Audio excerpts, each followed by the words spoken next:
എസ്തേർ അധ്യായം 4. എസ്തേറിൻ്റെ മാധ്യസ്ഥം. ഈ സംഭവം അറിഞ്ഞ മൊർദെഖായി വസ്ത്രം കീറി ചാക്കുടുത്ത് ചാരം പൂശി അത്യുച്ചത്തിൽ ദയനീയമായി നിലവിളിച്ചുകൊണ്ട് നഗരമധ്യത്തിലേക്ക് ചെന്നു. അവൻ രാജാവിൻ്റെ പടിവാതിലോളം ചെന്നു നിന്നു. കാരണം ചാക്കുവസ്ത്രമുടുത്ത് ആർക്കും രാജാവിൻ്റെ വാതിൽ കടന്നുകൂടായിരുന്നു. രാജകൽപ്പനയും വിളംബരവും എത്തിയ എല്ലാ പ്രവിശ്യകളിലും യഹൂദരുടെ ഇടയിൽ ഉപവാസവും കരച്ചിലും നിലവിളിയുമുണ്ടായി. ഏറെ പേരും ചാക്കുടുത്ത് ചാരത്തിൽ കിടന്നു.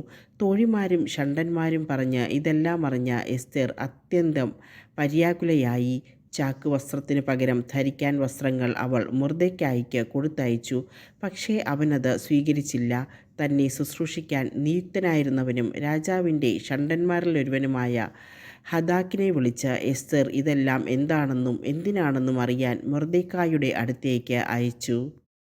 അവൻ രാജാവിൻ്റെ പടിവാതിലിന് മുൻപിൽ നഗരത്തിൻ്റെ പൊതുസ്ഥലത്ത് നിന്നിരുന്ന മൊർദെഖായിയുടെ അടുത്തെത്തി.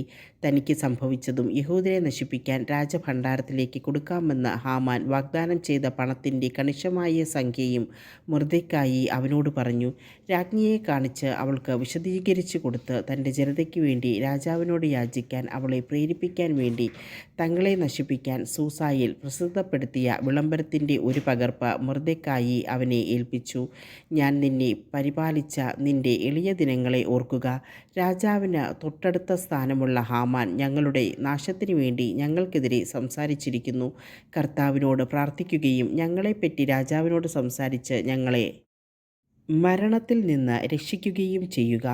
ഹദാക്ക് ചെന്ന് മൊർദെഖായി പറഞ്ഞത് എസ്തേറിനെ ധരിപ്പിച്ചു. അപ്പോൾ അവൾ ഹദാക്ക് വഴി ഒരു സന്ദേശം മൊർദെഖായിയെ അറിയിച്ചു. എല്ലാ രാജസേവകന്മാർക്കും രാജാവിൻ്റെ പ്രവിശ്യകളിലെ ആളുകൾക്കും അറിയാം, വിളിക്കപ്പെടാതെ ആരെങ്കിലും ആണായാലും പെണ്ണായാലും അകത്തെ അങ്കണത്തിൽ രാജസന്നിധിയിൽ പ്രവേശിച്ചാൽ നിയമം ഒന്നേയുള്ളൂ.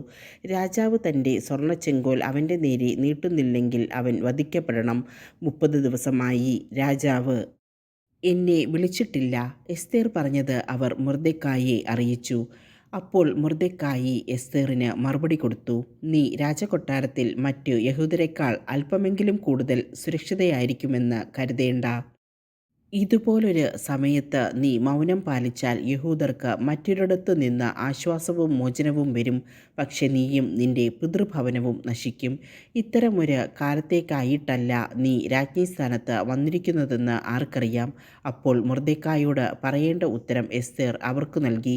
നീ പോയി സൂസായിലുള്ള സകല യഹൂദരെയും ഒരുമിച്ച് കൂട്ടി എനിക്ക് വേണ്ടി ഉപവസിക്കുക.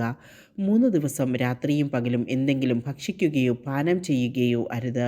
ഞാനും എൻ്റെ തോഴിമാരും നിങ്ങളെപ്പോലെ തന്നെ ഉപവസിക്കും. പിന്നെ നിയമത്തിനെതിരാണെങ്കിലും ഞാൻ രാജാവിൻ്റെ അടുത്ത് പോകും. ഞാൻ നശിക്കുന്നെങ്കിൽ നശിക്കട്ടെ. എസ്തേർ പറഞ്ഞതുപോലെ മൊർദെഖായി ചെയ്തു.